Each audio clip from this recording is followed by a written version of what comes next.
Welcome to In Conversation with MANWAR podcast. This podcast is brought to you by the Do Not Be a Bystander campaign. You can join us in raising awareness about bullying by visiting the donotbeabystander.com, and be sure to subscribe to the channel to stay informed about upcoming episodes. Today's participants are Arif and Barira. I'm your host, Manwar Khan. Today, I'm joined by two young individuals who are ready to share their thoughts and insights on the topic of leadership. Leadership is not just about giving orders, it's about empowering others, helping them to reach their full potential. Good leaders lead with integrity, honesty, and empathy, creating a sense of trust and respect among their followers. So for today's participants are Arif and Barira. Thank you, Arif and Barira, for joining us today. Thanks for having us. You're welcome. Let's get started with the question. My first question is: leadership is important in many areas of life, like business, politics, communities, and families.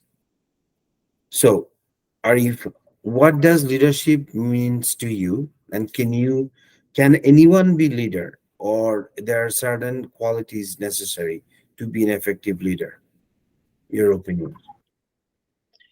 To me, leadership has been something that you can, to my understanding, is you can learn it, and if you have the right environment or right conditions, anybody could take that role of leadership. And also, I feel that leadership doesn't mean that you have to be a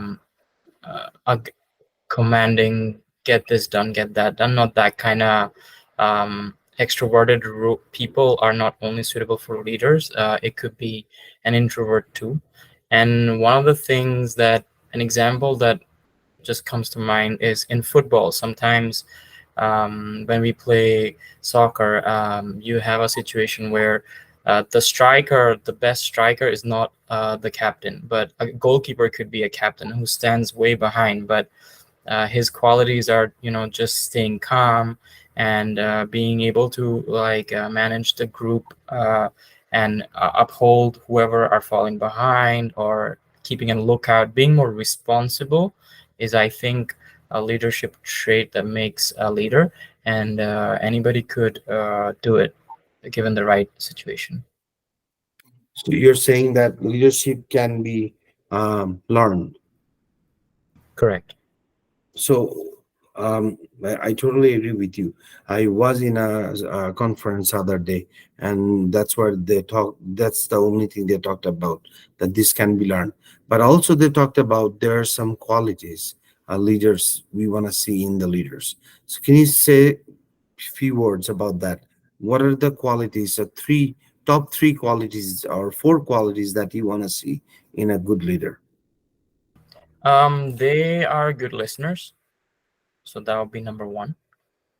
They hear you out and don't interject or don't form an opinion immediately. The second one would be they have empathy. Again, I think that builds upon your hearing ability, um, without forming any opinions. Third one would be they're responsible people. Um, they're not only thinking of themselves, they're thinking of the group as a whole. And the fourth one would be they're very reliable. So we can rely on them if something goes wrong, or even if there's a confusion, um, we could rely on them. So that would be my top four. Yeah, it's like a trust. You can trust. You have to have a trust on that person when it comes to a leader. If you cannot cross the bridge of trust, then you will not follow that person, right? My supervisor says that I'm your boss. I have authority on you. So whatever I tell you to do this, and you do that. But you will never follow me if you feel like I'm not a leader. So you're right. I totally agree with you. It can be learned, and those are the couple qualities that needs to have. One of them are trust, integrity, honesty, and also empathy. You need to show empathy.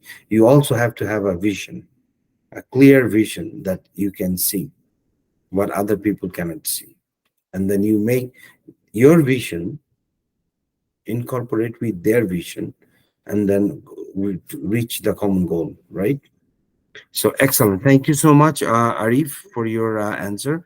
So you can show leadership in everyday's life in various ways, even if you are not formal leadership in position.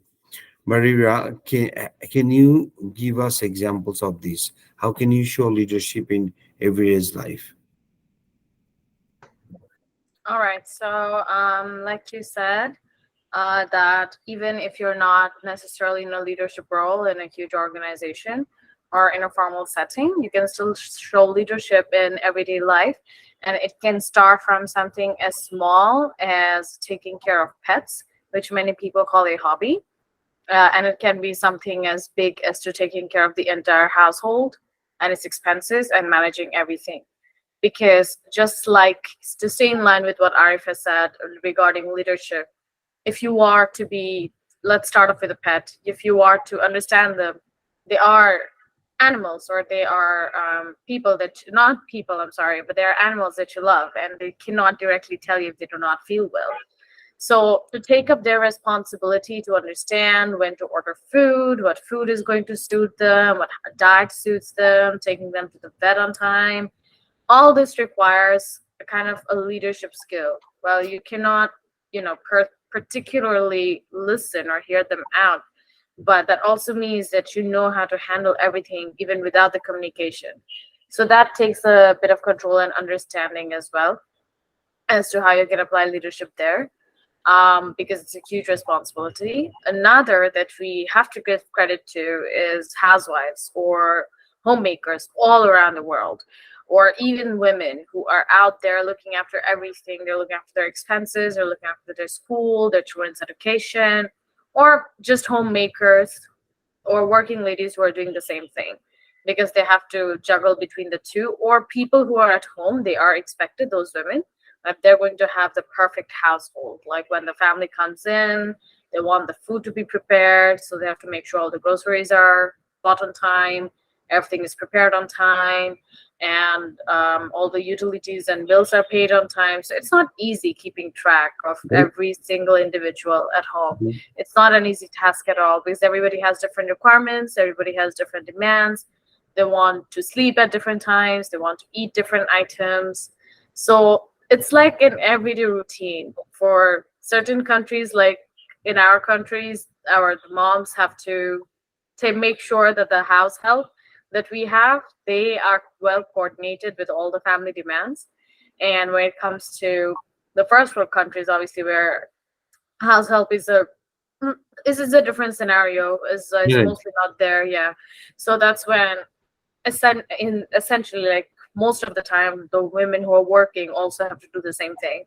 They're working every day, where they manage everything at work, even if they're bosses, but they're also applying their everyday leadership skill in their personal lives as well, as moms, as wives, as entrepreneurs, or as corporate people, all at the same time. So those, I think. Excellent. I love your answer. I love your answer because my mom is a homemaker, and I Yeah. would say the two words I can relate: a good leadership skill she has, and she is good at project management. And so it's not easy work. Sorry, Barira, did you want to say anything else? No, that was it. That was it. Thank you. I was just muting. All right. Okay, excellent. So now that we got your answers, so we are at the end of our podcast. Thank you so much for joining this podcast today to discuss the topic on leadership. Before we wrap up, I would like to remind our listeners that there are several resources available to help individuals dealing with bullying. The government of Alberta has a bullying helpline which provides support and advice to those experiencing bullying. The helpline can be reached at 1-888-456-2323. Bullying is a violation of human rights. Under no circumstances is bullying is acceptable. As a community, we have a shared responsibility to to take a stand against bullying and refuse to be a bystanders. Thank you so much for joining in conversation with Manwar Khan, and we will see you next week.